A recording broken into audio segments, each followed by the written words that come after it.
আসসালামু আলাইকুম।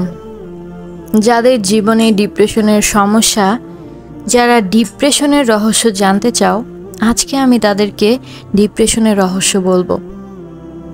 অনেক তো ছুটলা মানসিক হাসপাতালে, অনেক তো ছুটেছ মানসিক ডাক্তারের কাছে। কী লাভ হয়েছে? বন্ধু মহলে, আত্মীয় স্বজনের কাছে তুমি পাগল প্রমাণিত হয়েছ, তাই না? বাস্তবে ডিপ্রেশন বলতে কিছুই নেই, বিশ্বাস করো। হ্যাঁ, এটাই সত্যি কথা। সবটাই শয়তানের ধোঁকা। আমরা যারা ডিপ্রেশনে ভুগি, প্রত্যেকেই ইবলিশ শয়তান দ্বারা পরিচালিত। যারা মহান আল্লাহর রহমত থেকে দূরে সরে যায়, মূলত তারাই ডিপ্রেশনে ভোগে। আর যারা আল্লাহর রহমতকে চিনে, তাদের হাজারো বিপদ চিন্তা থাকার পরও তারা তাদের আত্মাকে পবিত্র রাখার চেষ্টা করে, ভেঙে পড়ে না। খাদিজা রাদিয়াল্লাহু আনহু খুব ধনী ঘরের একজন মেয়ে ছিলেন। বিলাসিতার মধ্যেই বড় হওয়াটা স্বাভাবিক। নবীজি সাল্লাল্লাহু আলাইহি সাল্লামের ইসলাম প্রচারের কারণে অন্যান্য গোত্র যখন কুরাইশদের অবরোধ দিল, তখন নবীজি সাল্লাল্লাহু আলাইহি সাল্লাম আর খাদিজা রাদিয়াল্লাহু আনহুর গোত্রে শিশুদের 2.5 বছর তীব্র কষ্টে থাকতে হয়েছিল। এমনকি খিদের তাড়নায় গাছের পাতা পর্যন্ত খেয়েছিলেন তারা। বেলাল রাদিয়াল্লাহু আনহু ছিলেন হাবশীকৃত দাস। ইসলাম কবুলের অপরাধে তাকে মরুভূমিতে রোদে ফেলে রাখা হতো। তার গায়ের চর্বি গলে যেত, তারপরও তার মুখে লেগে থাকত প্রশান্তি। রোদের তেজ তার কালিমার তেজের কাছে পরাজিত হতো। ইমাম ইবনু তাইমিয়া রাহিমাহুল্লাহ তার জীবনের 8 বছর জেল খেটেছেন, জেলেই মৃত্যুবরণ করেছেন। অথচ তিনি কি বলেছিলেন জানেন?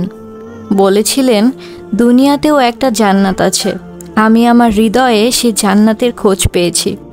গান শোনা, মুভি দেখা, বই পড়া বা মানুষের সাথে আড্ডা দিয়েই যদি ডিপ্রেশন থেকে মুক্তি পাওয়া যেত, তাহলে গান গাওয়া, সঙ্গীত শিল্পী, সিনেমার অভিনেতা, সেলিব্রিটিগণ বাস্তব জীবনে ডিপ্রেশন থেকে মুক্ত নয় কেন? এই কথাটা আমাদের কারো মনে কি একবার প্রশ্ন করে জেগেছে? কেন? আল্লাহ, ইসলাম, ইমান আর ডিপ্রেশন এক অন্তরে একসঙ্গে থাকতে পারে না।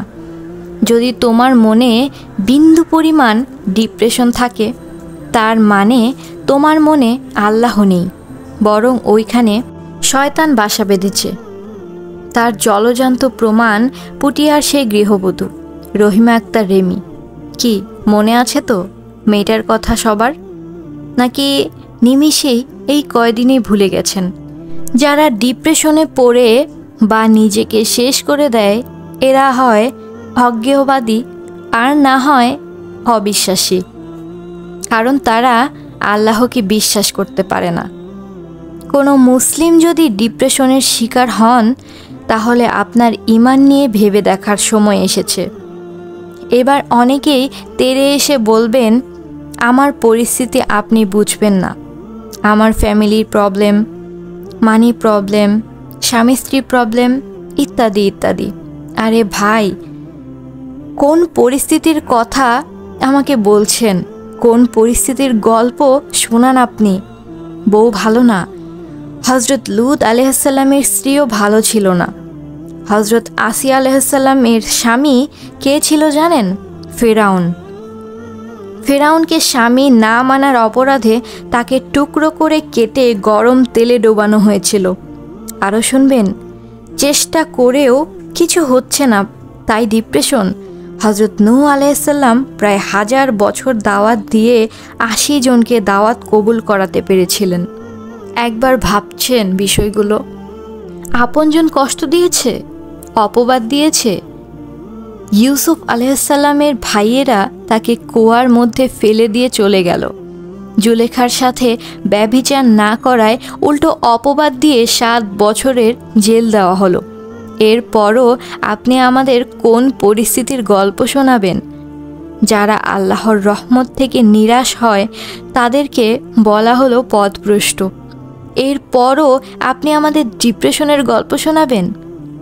গান বাজনা বা মুভি, বই আপনাকে ডিপ্রেশন থেকে মুক্তি দিতে পারবে না। ডিপ্রেশনের একমাত্র চিকিৎসা হলো আল্লাহর দিকে ফেরত আসা। এই যে ডিপ্রেশনের কারণে বিভিন্ন মানসিক হাসপাতালে দৌড়ান, বিভিন্ন মানসিক ডক্টরের কাছে দৌড়ান, কি মনে করেন তারা যদি আপনার মনের দু একটা কথা যদি বলে বা বুঝে, আপনি ভাবেন আপনার মন হয়তো শান্ত হয়ে গেছে, কিন্তু আসলে বিষয়টা সত্য না। ডিপ্রেশনের আসল চিকিৎসাই হলো আল্লাহর দিকে ফেরত আসা।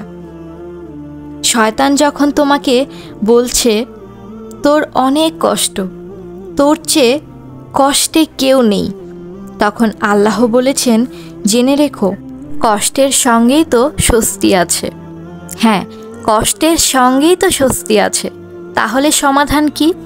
জেনে রেখো আল্লাহর স্মরণের মাধ্যমেই অন্তরের সত্যিকারের প্রশান্তি লাভ করা যায়। প্রিয় দিনী ভাই ও বোনেরা, আপনারাও কি হতাশায় ভুগছেন? তাহলে বেশি বেশি পড়ুন আস্তাগফিরুল্লাহ, অর্থ আমি আল্লাহর নিকট ক্ষমা প্রার্থনা করছি।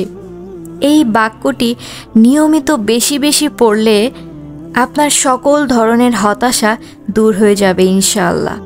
আচ্ছা, অনেক তো বকবক করলাম, চলেন একটা গল্প শোনাই।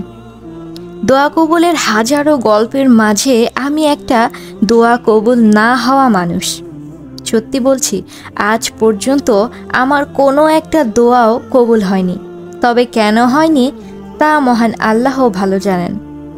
তওবা করতে করতে হতাশ হয়ে পড়ি, কিন্তু তখনই আবার নিজেকে নিজেই সান্ত্বনা দিই, হয়তো আমি এমন কিছু চাই যেটা আমার জন্য অকল্যাণকর। আবার তখনই তওবা করতে উৎসাহিত হই যখন মহান রব বলেন নিশ্চয়ই আমি তওবাকারীদের ভালোবাসি। এমন কিছু মোটিভেশনাল কোরআনের তেলাওয়াত বা আয়াত ও হাদিসগুলো পড়ি, তখনই আবার তওবা করতে উৎসাহিত হই। ভিডিওটি ভালো লেগে থাকলে অবশ্যই লাইক, শেয়ার অ্যান্ড সাবস্ক্রাইব করে আমার চ্যানেলের পাশেই থাকবেন। আর এই ছোট্ট গল্পটির দ্বারা আপনারা কী শিক্ষা পেয়েছেন অবশ্যই সেটা আমাকে কমেন্ট করে জানাবেন। আপনাদের একটা কমেন্ট আমাকে একটা ভিডিও বানাতে অনেক উৎসাহিত করে, আর আপনাদের একটা শেয়ার হতে পারে কারো জীবনের হেদায়েতের গল্প হয়ে দাঁড়াতে পারে।